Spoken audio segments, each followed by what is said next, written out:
Anxiety, it's not something that happens to you. It is something that happens for you. A natural reaction when you feel anxious and burnt out is, I've got to go to the doctor, I've got to get medicated, I've got to fix. You would not feel these symptoms in your nervous system if it wasn't there for a reason. You cannot keep going this way. Your body is literally telling you through physical symptoms like racing heart rate, racing thoughts, something has to change, whether it's your relationships with your family, because sometimes if your family are the trigger, it's really hard to realize I can't be around my family if I want to have good mental health. Or if it's the workplace, I spent 8 years at uni, I worked in every job, I worked my ass off to get the dream job, only to be like, I hate this.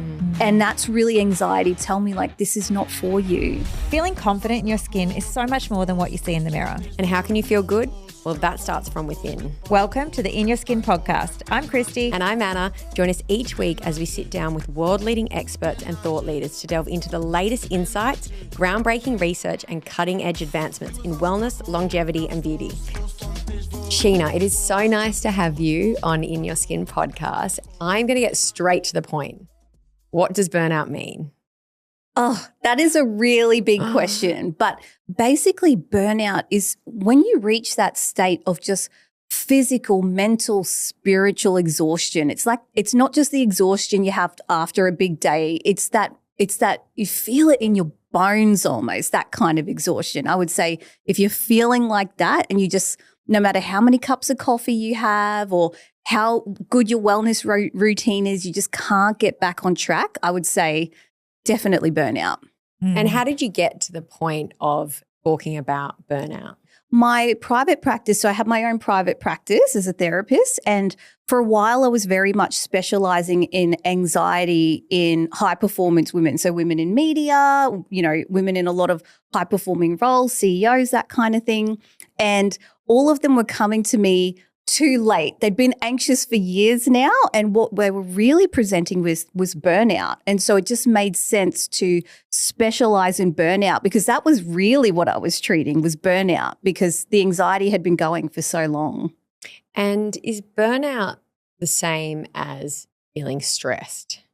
No. So stress is when your adrenaline, your cortisol's on the up. So it's a really kind of energetic feeling. And stress is not a bad thing. If we didn't have a little bit of stress, we wouldn't have any urge to get up in the morning or get to work on time or do any of those things.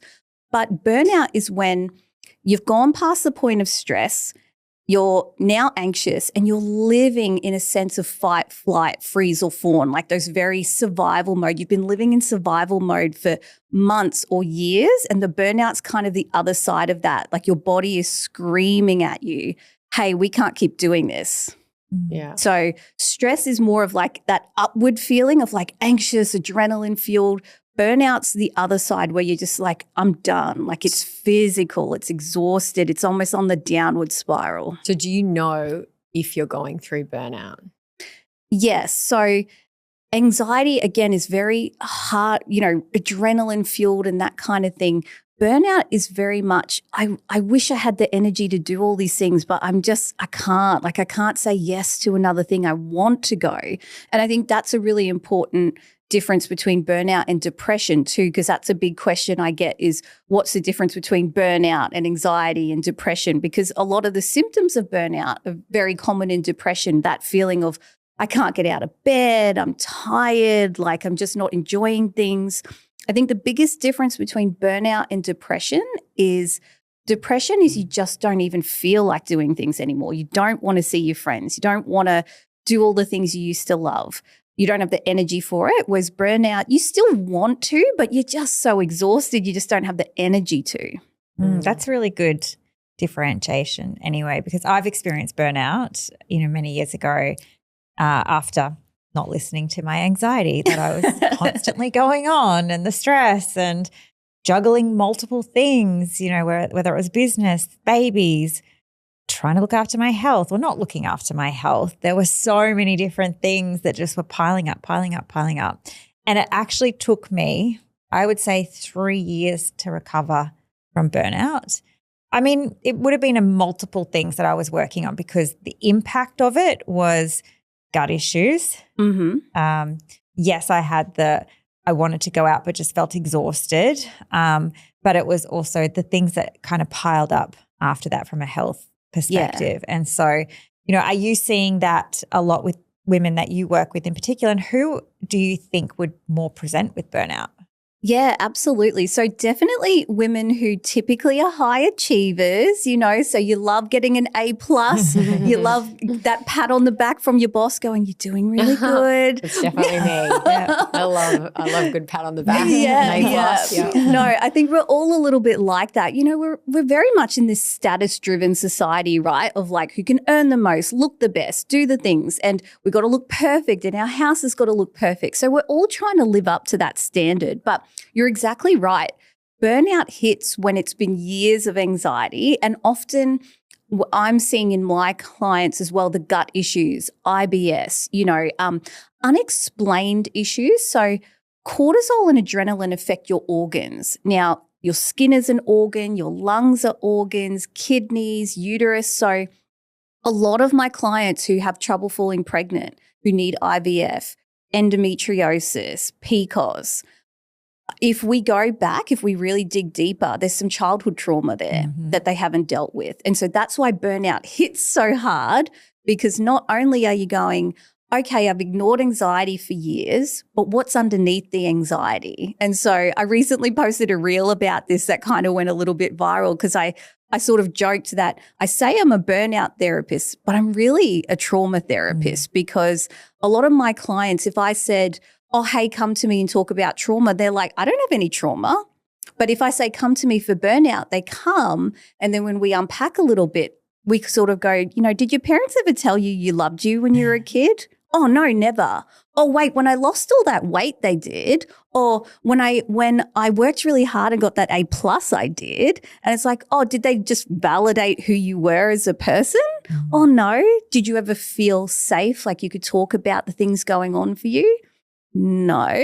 And then you really just start to go like, okay, you had a good school, roof over your head, all the things, but your emotional needs were not met. And if anything, you were pushed in the wrong direction. So then you have to deal with all of that. And then the family dynamics going, oh my gosh, my parents, maybe I've got a narcissistic parent and I've never seen it until now because they get their validation through my achievement. So now I don't feel worthy because my parent only validates me when I'm achieving. Other than that, I don't feel love. Oh, that's so interesting. And I totally relate to that because when I did start to unpack it, especially as I was, going to see all the functional doctors, what was wrong with me, all these things. And actually when I went and actually unpacked it from a mindset perspective and the beliefs and things that were formed as a child and why I was trying to do all these things was for external validation,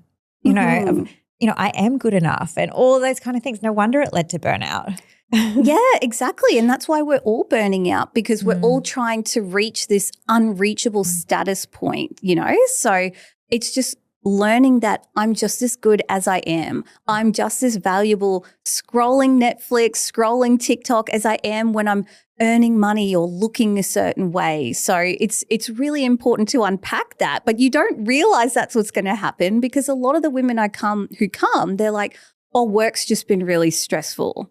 They're not coming to go, oh, and I just realized that I have childhood trauma and I wasn't parented correctly and I wasn't validated. It's a lot to come to therapy or work with a therapist or a coach and you think you're coming for one thing and then one thing leads to another and it's really helpful. Like you heal so much because the body keeps score. So any emotions, any experiences that you don't process, they will get stuck in the body. And that's why, like I mentioned in the beginning, so many women who are struggling with conception have skin issues that aren't explained or, they've got kidney pain or lung pain. They're like, I don't know where this is coming from. The doctors don't know where this is coming from. I can almost guarantee that they've been living in fight or flight for years now, probably since childhood. And there's only so much your body can take. Cortisol and adrenaline actually can damage the organs. They're only meant to be for short bursts, but most of us are living our 9 to 5s, releasing that, so. And is that why you see people probably in the same position, they might be doing the same job, but one person is stressed and the other is not? Yep. And we all have different capacity. So, you could have 2 people, even 2 siblings raised in the same household. They will have very different experiences of that household. And there is a genetic component. I do think that some people just naturally are more can handle higher emotional ups and downs than other people, right? So there's so much that goes into it, but you're exactly right. Like 2 people can go through the exact same experience. One is okay through it. The other one is absolutely burnt out, exhausted, anxious through it. It's interesting because when I think about my kids, my son, complete, I wouldn't say he's an angel, but he's just so calm, cool, collected. He's, he'll be a healer one day, and whereas my daughter, she is a firecracker and I love her for it. But I actually think about the environment both of them were born into at the time. So because it is kind of different, right? My daughter, I was highly stressed when I was pregnant with her. I had a rash all over my body. I had gut issues. I had all this stuff that I wasn't aware of, but highly stressful environment for her from day one. And so she's much more sensory. She's much more anxious. Things disrupt her so much more. But then my son, I had one of those beautiful pregnancies where everything is calm and I was just relaxed. And so it's interesting. Do you think we kind of even adopt, this kind of trauma? Yeah, trauma from an early age, even from utero? It's tricky because on the one hand, I do want to say yes, because there is some evidence towards that. But I think it's a dangerous path to look at it from that, because we don't want mothers going, I was stressed when I was pregnant and now my kid's 12 and that's why they've got autism or something, right? Like we don't want people blaming themselves going, if I was just better, Which I did. Like, to be honest, I totally did. It's not. And I have those guilts where I'm like, if I wasn't so stressed, she wouldn't have all, this. But she's perfect the way she is. And you also do what you can at the time. Yeah. You did what you could at the time. And I think you don't want to, like you said, you don't want to come back and feel guilty for what you did at that time. And that's all you could have done. Exactly, yeah. Yeah, that was your capacity. And I do believe it's a tricky one, because I do go back and forth on it as a therapist and as a person. And, Brené Brown talks about this as well, but everybody is genuinely doing the best they can. And that can be hard to hear if you've grown up with a parent who had drug issues or mental health issues and maybe neglected you. There might be this feeling of, well, how was that the best that they can? And it's like, well, we don't know what they were going through, what their history is, what their trauma's gone through. So but you were doing the best you can with the tools you had, and that's the biggest gift you can give, that love. So I think that's important, to not blame yourself, because a lot of mothers do that of like, oh, if I just did the Montessori method and I just did this, and we can't do that. In our society, it's damn near impossible to be the perfect mother with work expectations, the cost of living, 2 parents. You can't have one parent at home anymore. Like that, gone are the days where one parent could just stay home and the other one works, unless, there's extreme circumstances where that happened. But even then, you've got nannies, you've got daycare. Like it really is the village, right? A lot of us don't have the village. So of course we're blaming ourselves and burning ourselves out. So I think that's important. But the fact that you're even thinking about how are my kids parented, you're way above like 80% of parents. 80% of parents will just go through not really thinking about what attachment style do they have or like what should I do. They're literally just going through the motions, getting through the day. If you were to give some tips to people maybe going through a situation like Christie, what advice would you give them? I would start by doing a bit of a life audit and really going, is this the life that we want to be living? Because I think a lot of us end up living a life by default, and myself included. I sort of woke up and, from the outside it looked perfect. I had, husband, house in the burbs, nice cars, 2 perfect kids, 2 perfect dogs, like 2 perfect of everything. But I wasn't happy, but I almost fell into get married, have kids, and then you wake up and go, did I intentionally choose this life? And so if you're relating to this, I think it's important to go, what is our life looking like? And is this what we want? So if you're living in the city, but deep down you're like, I am not a city person. Why am I living here? Like all the noise, all the chaos, all the traffic, this isn't me. Like, how can we shift this? Or what do we keep saying yes to that really we should be saying no to? So all the toxic friends who are messaging you every day, or the 20 kids' birthdays you're going to on the weekend. Like, do you really have to? It's okay to just miss a couple, right? So I would be doing a bit of a life audit and going, what do we really want life to look like, and what can we start saying no to? Because I think there's just way too many expectations of all of us to be going to all the sport, doing all the things, every social event, seeing our parents, working out. Like there's so much expectation. So I think we got to say no to some stuff. Do you think women don't say no enough? Absolutely. We do not say no enough, and typically high achievers, because their expectations of how much they can do is way beyond what their capacity is. So we talked about capacity before. And so they think that they can take on another this, another that. Oh, can you help me move on the weekend? Oh, yeah, I've only got 3 parties to go to, but sure, I'll figure it out. I'll figure it out. Why do we do this? Why? Because there's a guilt of, if I say no, they're not going to like me. They're going to judge me. I get my worth and my lovability through doing. A lot of people with burnout they feel uncomfortable not doing. So if we just hung out like this, just sitting on the couch, they wouldn't feel like that's enough. It needs to be doing something or achieving something. So that's why helping the friend move or going to the party, I did something, rather than just being. Yeah. Is it as easy to just say no though? It's like, if you are someone who says yes to everything, what can the people do that do say yes? They feel like they can't say no.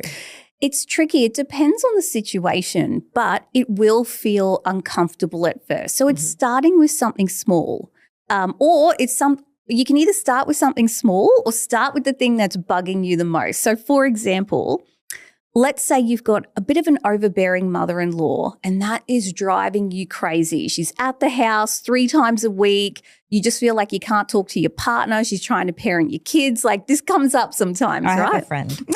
I think we've all had a friend who's gone through this, right?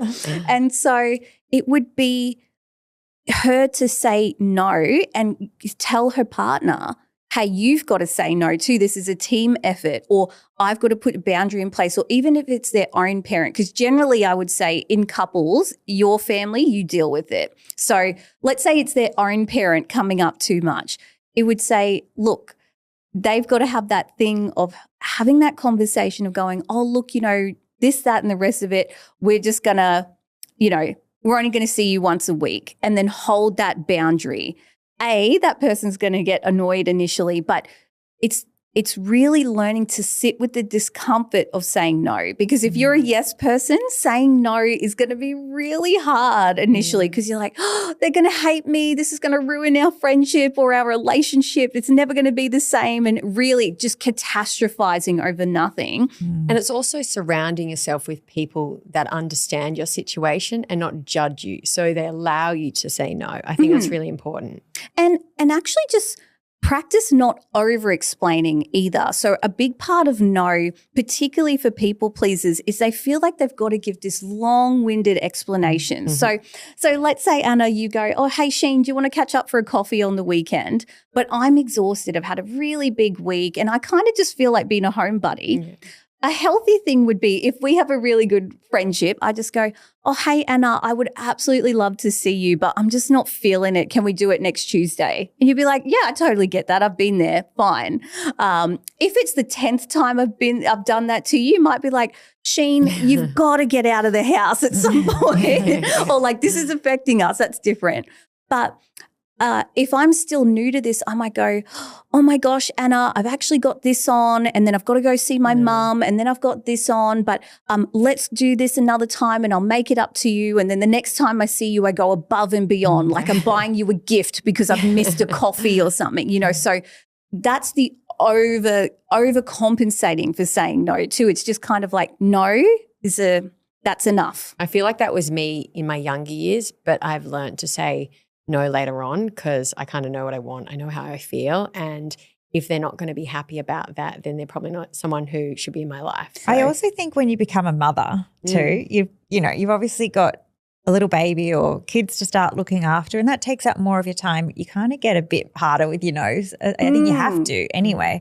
I guess if you don't, you do get burnt out. But, you know, for me, I went through that stage recently, and I think it was, you know, when I did start to say no, how much more self-love I had for myself, and then how much more I started attracting, you know, more of the type of people that I wanted in my life. Yeah. You know, and just having that energy of self-respect and those boundaries.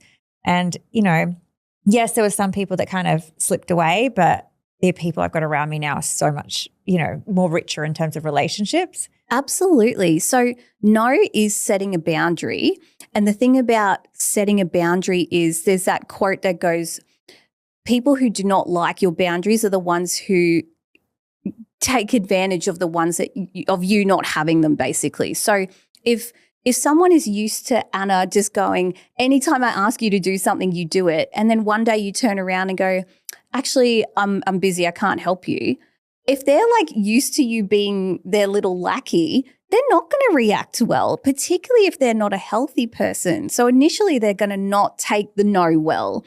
Do you really want people like that around who take advantage of you, who, you know, who kind of take you for granted? We don't want that. And so learning how to set boundaries and say no, it is a filter for the people in your life, because there are going to be people who go, I get you, I've been there, totally get it. And then there's going to be the people who are like, well, what about when I did this for you? Sort of having that almost the opposite reaction of, how dare you say no to me, or because I've said yes to you so much. And you really don't want people like that. So you're exactly right. Like attracts like. The more you have self-respect, self-love, strong boundaries, the more you're going to attract friends, family, workplaces even who have self-love, who have boundaries and that kind of thing, because, you know, the people who don't, they're not going to react well. Yeah. What about, because that's in the workplace, right? It also applies. But what if you're in a situation right now where your boss is really demanding and expecting a lot of you? And like, how do you start to put boundaries up and you've been saying yes all the time? It's hard in a workplace where people sort of, you've been pigeonholed into, you know, there's always that worker who goes above and beyond. And what happens? They end up getting the work most of the time because everybody knows she'll get it done. You give it to her, she'll get it done. They don't give it to the lazy people, or they don't give it to the people who have strong boundaries. They will always give the work to the person who goes above and beyond and is willing to burn themselves out for the company. The tricky part is if you've been in an organization for a while and they kind of know you as that person, can be hard to break that role. That's why it's so much easier to do it in a new organization or a new job, because you can kind of walk in and go, I'm not going to let that happen again. Or if you're in that organization but you shift into a different role, it's almost like a little bit of a fresh start where it's like, if I'm stepping up or I'm in a different role, I'm going to hold myself differently. So I think it's important to have those conversations. And then if you want to have that job, but you need to start setting boundaries in that job, it would be really good to talk to your manager and say, look, I've been going above and beyond because the work expectations are greater than what is capable, like people are capable of, but I've been meeting it, but I'm burning myself out doing it. I'm going to set some boundaries around that. If your workplace is not supportive of that, that is not a healthy workplace. And so I wouldn't be blaming yourself for that. I would be looking at that workplace and do you really want to be in a toxic workplace, you know? And so really thinking about your career goals, because it's hard. Sometimes certain jobs are stepping stone to others. So if you're there's a lot of the time people come to me and they're in a situation where they're sort of in one job to kind of get to the next job or the next role. So they don't want to give up the job. It's a bit of a tricky situation. So even giving yourself a deadline of it's not great here, they are crossing my boundaries.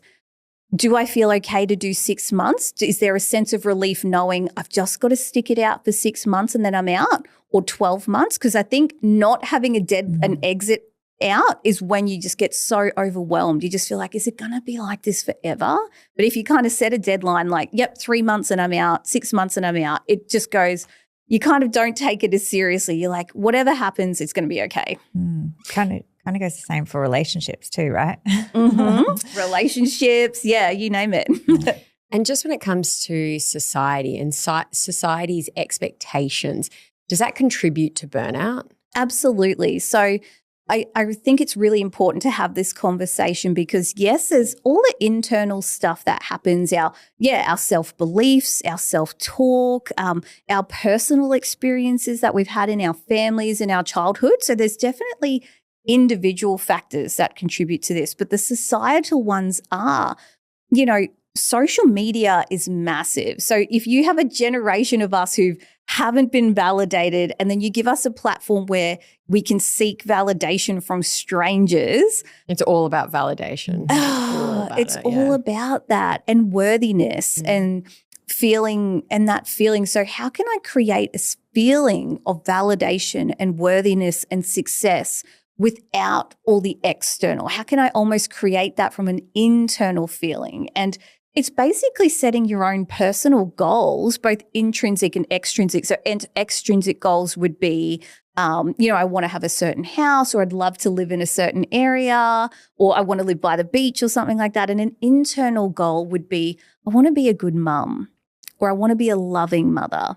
And that's both internal and extrinsic as well. But am I a loving person?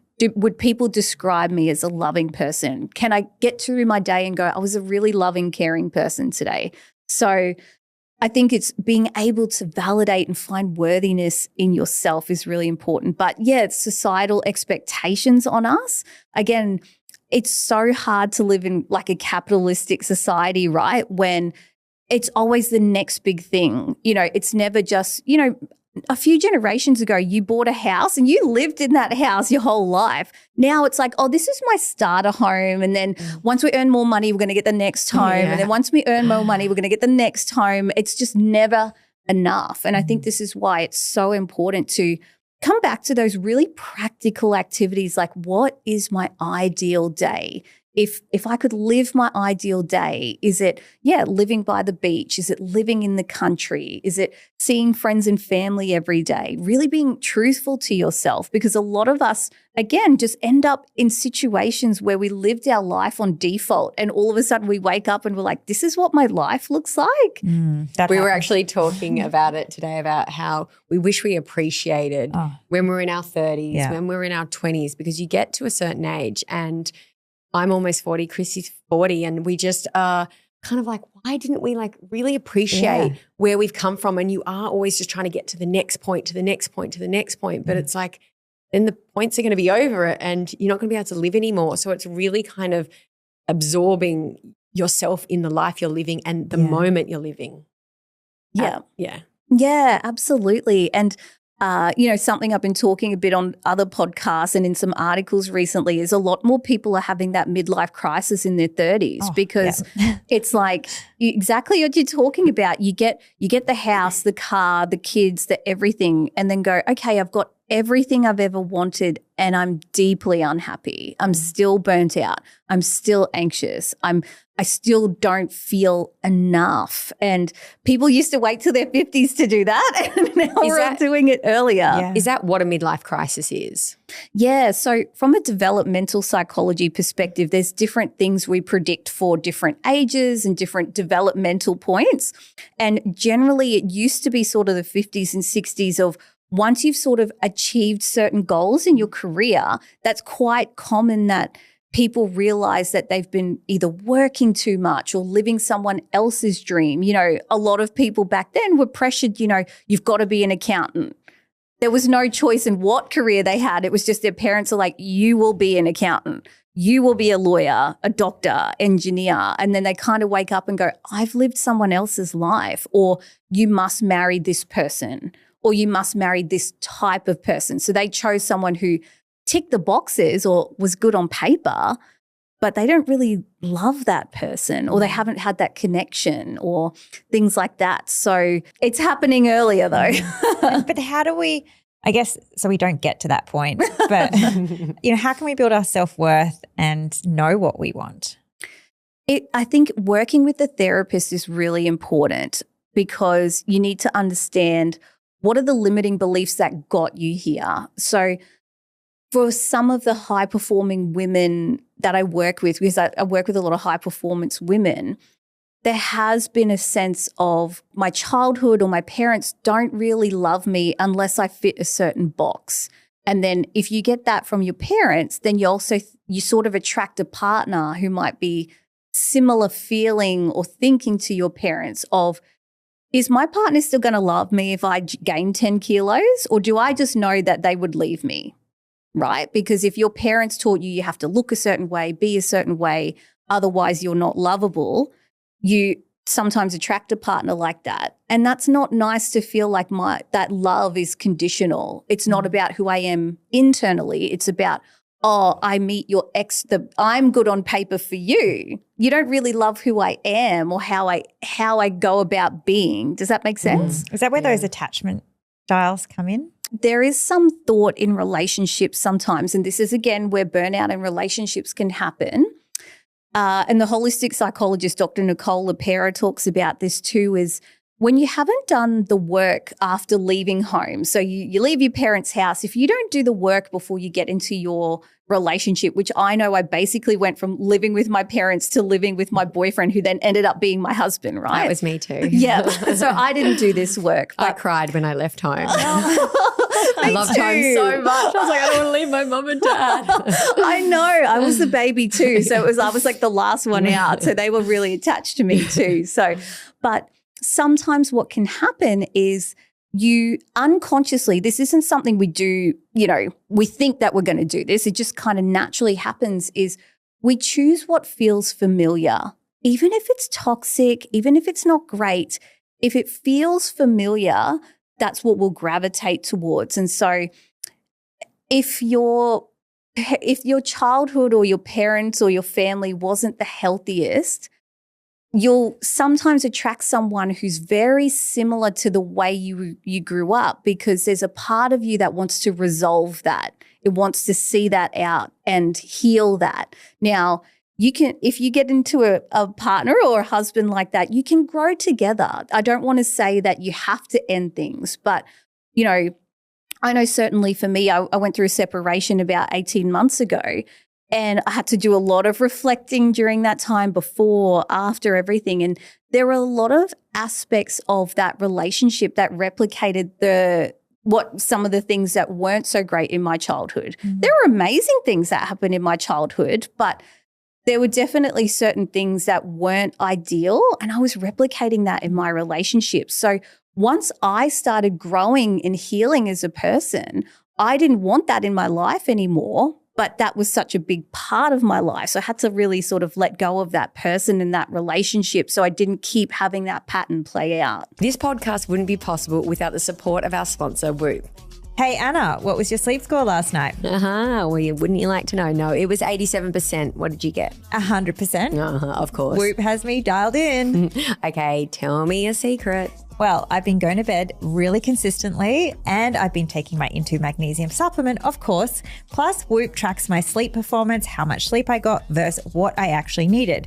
It even breaks down into 4 stages: awake, light, REM, and deep sleep. Well, that's what I love about it. Whoop auto detects my sleep and it helps me stay consistent. Plus, the sleep coach gives me a personalized bedtime, so I wake up feeling refreshed. Exactly. Sleep is the foundation to everything. Recovery, performance, and even how I feel during the day. Whoop helps me optimize it. Well, want better sleep? Well, head to whoop.com and get a free month when you sign up. If you want to try it yourself, sign up at joinwhoop.com/inyourskin and get your first month free. And so you're working with women who are potentially going through similar things, and are needing to build up their self-worth, what kind of advice would you give them? It's a journey. Like, none of this work can be done fast. So when, you see these 6 weeks to confidence courses and stuff, be hesitant on that. But I certainly think having a therapist it's almost like your GP, right? So like, if you have a doctor, you usually don't have them for 1 or 2 years, right? Like, you'll have your regular doctor. So you might go for them for pregnancy, and then you might go to them for, I don't know, like all different kinds of health issues. Finding a good therapist is the same. It's almost like that person that you might come to them when you're in your 20s and you're like, I've had my first boyfriend and now I'm really anxious and I don't know what to do. And then you might come to them again when you're getting married and the wedding stress is happening. And then you might go away for a couple of years. You go back to that therapist again when you might have postpartum stuff and there's a baby. Therapy is not a one and done thing. And I also feel like with therapy as well now, the stigma has been taken off that, because I know back in the day, whether it was maybe 10 years ago, if you were going to see a therapist, there was something wrong with you and you didn't really want to talk about that because you thought, oh, there's something wrong with me. I'm not going to tell anyone I'm seeing a therapist. But a lot more people are now more open to that, which I love. Like, I think if you want to go see a therapist every week, then go and see a therapist. If that's going to help enhance your life in some way, then I think go and do it. And I think we need to change a bit of the narrative of it's a personal development. I think there is still, we've gone a long way, but I think a lot of people might, I don't know, go to a health coach or someone who's maybe not qualified if they want to do personal development, not realizing that like all that positive stuff is attached to the shadow and it all is integrated. If you have goals you want to achieve, you've got to look at what's the stuff that's been holding you back. And I think a lot of people see a coach thinking, I don't want to go there, but you can't. It's like the moon has two sides, right? Like, you have to look at both. And so I think realizing like, yes, you can go to a therapist for mental health, but you can go for personal development. You can go for your relationship. You can go for grief. There are so many reasons you could go to a therapist, and again, for high performance. So a lot of the women who come to me, they're already doing quite well. They realize I want to stay here, or I want to get to the next level of my career, of my business or whatever, but I want to do that without burning out or without never seeing my kids. So how can I structure things and do things in an intentional way? So I think knowing you can go to psychologists, social workers, counselors for that is really important too. Yeah, definitely. And I think it's the sitting in the uncomfortableness, really. And that's a good thing because that's where the growth happens, I think, like for me personally, I've seen a coach, therapist, everybody, I guess, since I was 22, really. I've been reading books, and it could be listening to podcasts initially, whatever it is, but just plugging in. So you can start to realize, okay, what are some of the stories that I'm telling myself that are holding me back or that I'm stressing me out? Stress is such a big thing for women, I think, especially. And for myself, we've recently, Anna and I have a little bet going on that we're not allowed to say we're stressed. Yeah, it was a big thing because I feel like every time I'd say I was stressed, I'd feel probably more stressed. And as soon as we stopped saying that we were stressed, we were like, oh, we're not as stressed anymore, which was crazy to think. That's all that we had to do. And like, there are times when we're still a little bit stressed. Yeah. But at the same time, it's like, just stop thinking you're stressed. And that can actually be super positive. And it goes back to those beliefs that we were talking about is, I know something that's really helped me through my separation, and it was a growth thing. I had to go through it too, is, I can handle anything. I can handle this. Everything's figure outable. So when I have a situation come up, I could either go, oh my God, how am I going to deal with this? Like, I'm stressed, or I can go, I can handle this. And if you just teach yourself that's your default thinking of, I can handle this. Everything's going to work out. Everything's figure outable, like taking a step. I think it's not only a belief thing, but it's also an affirmation too. And it's coaching yourself to think that way, because initially you're probably not going to believe it. It's probably going to feel like, not real, but you can train yourself to really genuinely believe that. Yeah, definitely. And I think it's important to have coaches and to be keeping each other accountable. I think for us, we're always comparing. We're always comparing because we've just started using, well, actually we've been using Whoop for a long time, but recently we've been comparing because just even measuring our stress levels and just knowing, okay, where is that at? Am I straining too much throughout the day? I think that's been something that I've loved using Whoop for. And also just knowing that it's like, okay, if you are stressed, okay, how do we deal with that? What are the things for me personally that I like to do? That might be go to get a massage, go for a little walk. How do you suggest people manage stress? Stress leads to anxiety. Anxiety leads to burnout, as we talked about. And so there's your low-hanging fruit, which are your easy things that are easier to do, and then the ones that are harder to do but are going to have a bigger impact. So low-hanging fruit is get your sleep sorted. The amount of women who come to me and their sleep is all over the place, and I'm like, half the work we're going to do is if you could just get your sleep better, you're going to feel better. Sleep affects everything, and I'm sure you see it on your Whoop status. So when you're tracking your sleep, but you'll see you're hungrier the next day if you haven't slept well. Your hormones are going to be affected. Everything gets affected by sleep. So that's a really big thing. Sleep, I know it doesn't sound easy, but if you're versing, okay, I'm going to get my sleep sorted versus spending months talking about childhood trauma and some stuff, I would try and get the sleep sorted first, right? Even things like drinking enough water. I know it sounds silly about how does that affect my mental health and my sleep, but even the naturopath that I work quite closely with, because I always make sure my clients get blood tests, get their vitamins, nutrition sorted as well, which is another thing. But, we always look at, are you drinking enough water? Because even a 2% dehydration can affect your mood, your energy levels. So water, getting all your vitamins and minerals. I mean, I know you guys are really kind of on the health bandwagon, so you know this, but a lot of the time, once we do the bloods on someone, their B vitamins are out or they're iron deficient. I mean, you feel like shit. You just want to go to sleep if your iron's out or if your B vitamins are out. And sometimes those things, getting that sorted can be so much better. So sleep, exercise, eating, if you can, that's kind of like the core basis. If you can get that part sorted, then we can look at the deeper, sort of more impactful things like self-belief, like self-worth, all of that. It's always about taking a holistic approach, which I think is really important. And do you think we see society as it is today because we're living in it? Has it always been like this when it comes to burnout? No.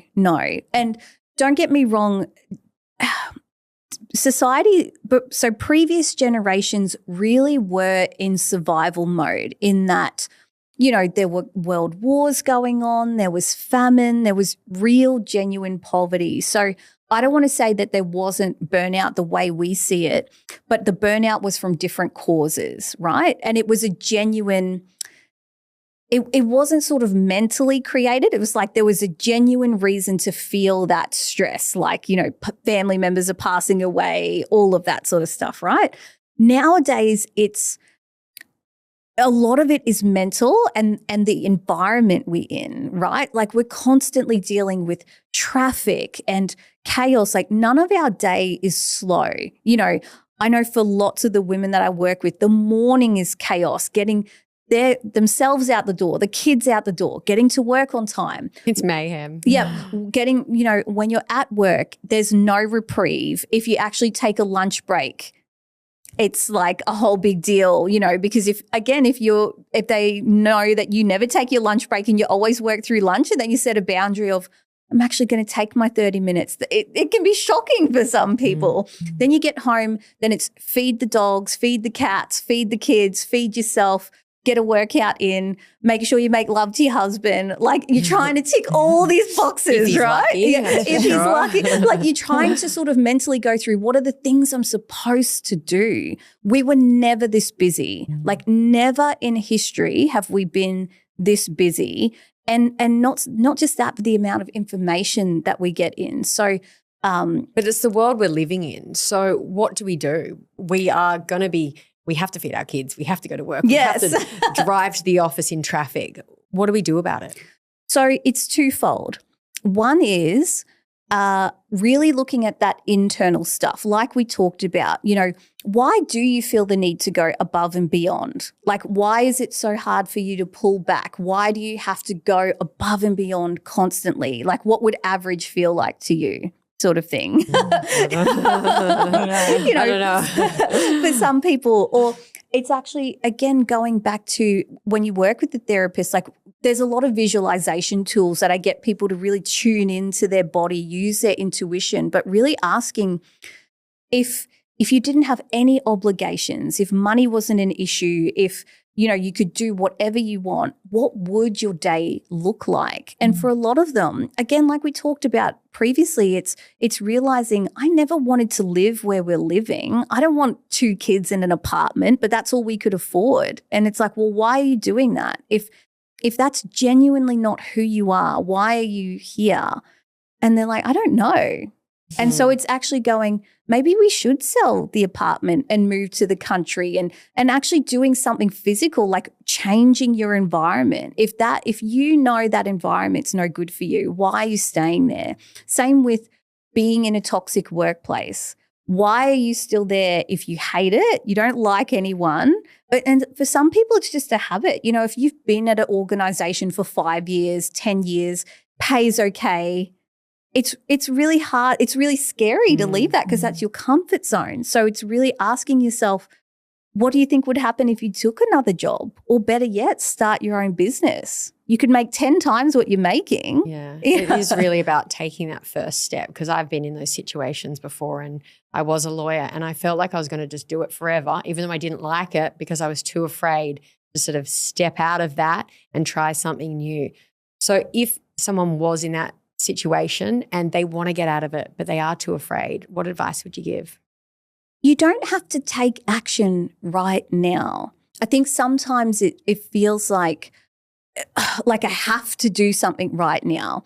Sometimes the first step is going to a therapist or talking to someone about it, finding a way to get your head clear, because sometimes when we take action from an unaligned or an anxious place, and you can see this from a spiritual perspective or a psychological perspective, if you're taking place from like a low vibration, a low frequency, or just, not in a good space, if you're taking action from that place, sometimes it makes things worse. You're not thinking clearly. You're sort of just trying to Band-Aid things. So I would really try to get some space from the situation, whether it's that you start going to therapy, whether it's you just book a week off where you just go hang out with your parents, or go to a farm, or go to the beach, or go on a holiday. Because I think most of us have had that experience where you go on holiday and you come back and you're like, I can't work for my work anymore. Or I can't hang out with my friend anymore. I've been so peaceful on this holiday, and it's because I haven't been in XYZ situation. So I think giving yourself that grace that you don't have to figure it out right now, but you do have to do something. So, because if you don't do something, you get burnt out, and it can cost you a whole lot more. And that's coming from someone who has experienced burnout. Yeah. And it took me 3 years to recover from it, and thousands of dollars with practitioners, therapists, everybody to really heal again. So do you know how many people actually are experiencing burnout? Well, it's hard across populations. I work with a lot of business owners and entrepreneurs and things, and they think about 74% of entrepreneurs have experienced burnout. Wow. So that's a lot. That's a lot. Does it depend on whether you're a female or a male when it comes to burnout? I don't think so. I haven't seen the stats between women and men, but I think it's more your personality type. So I've got a quiz on my website where you can figure out your burnout type. But there's two that are called the high achiever and the leader, and they're what we call a hyper aroused state. So they're those people that when something stressful happens, instead of shutting down and pulling back, that's a different personality type. I've got to take action. I've got to fix this. I've got to go above and beyond. And as you can see, like if that's your reaction when stress happens, I'm stressed, so I've got to do more, but that's going to make me more stressed. But then I do more when I'm stressed. It's like this constant cycle. So those are the types that definitely burn out more. But I think one thing I want people to understand about burnout and anxiety is it's not something that happens to you. It is something that happens for you. Because I think a natural reaction when you feel anxious and burnt out is I've got to go to the doctor, I've got to get medicated, I've got to fix. You would not be born with the ability to feel these symptoms in your nervous system if it wasn't there for a reason. The reason is you cannot keep going this way. Your body is literally telling you through physical symptoms like racing heart rate, racing thoughts, that physical symptoms like you had to see that functional medicine doctor. It's you cannot keep going. Something has to change, whether it's your relationships with your family, because sometimes if your family are the trigger, it's really hard to realize I can't be around my family if I want to have good mental health, right? If I don't want to be anxious, that's big.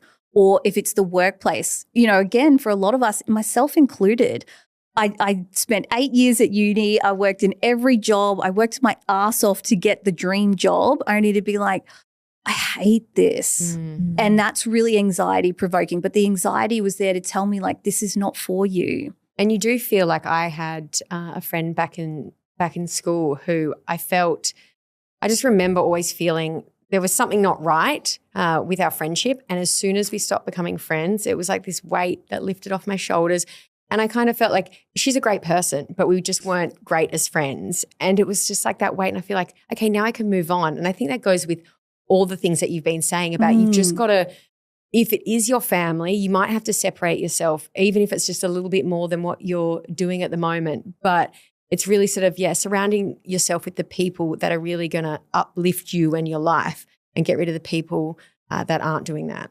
Exactly. Anxiety and burnout are an opportunity for you to be real with yourself and truthful to yourself about what's working and what's not. So again, the amount of women who come to me and they go, I think it's just my work. Like I'm just so burnt out from work. And then you realize like they haven't had sex for 6 months with their partner.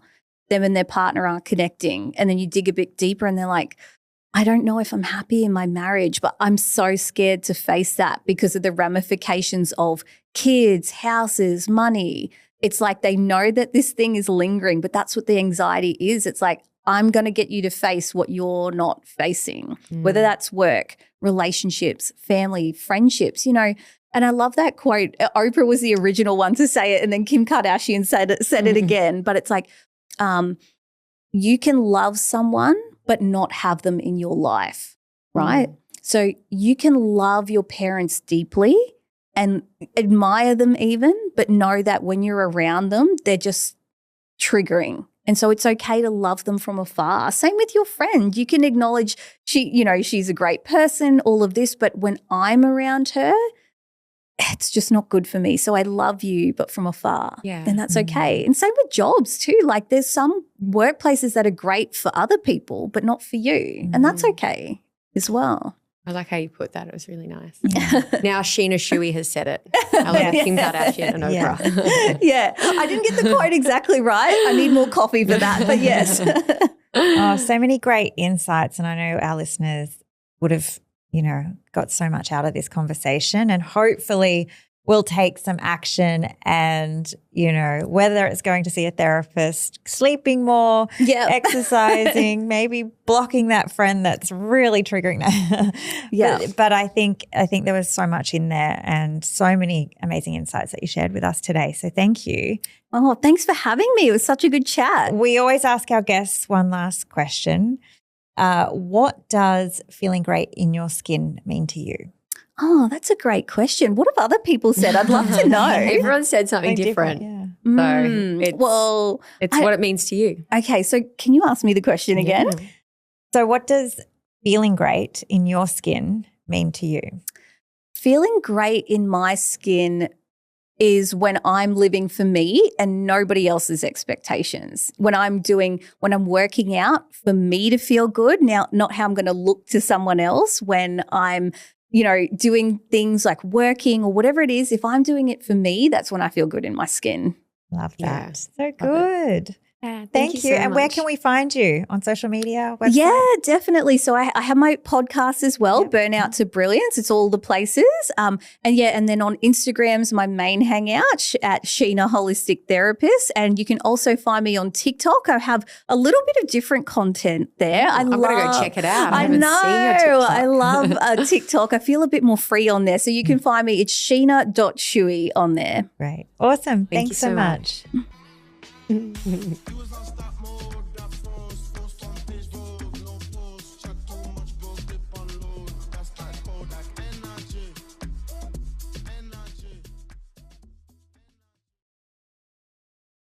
Is there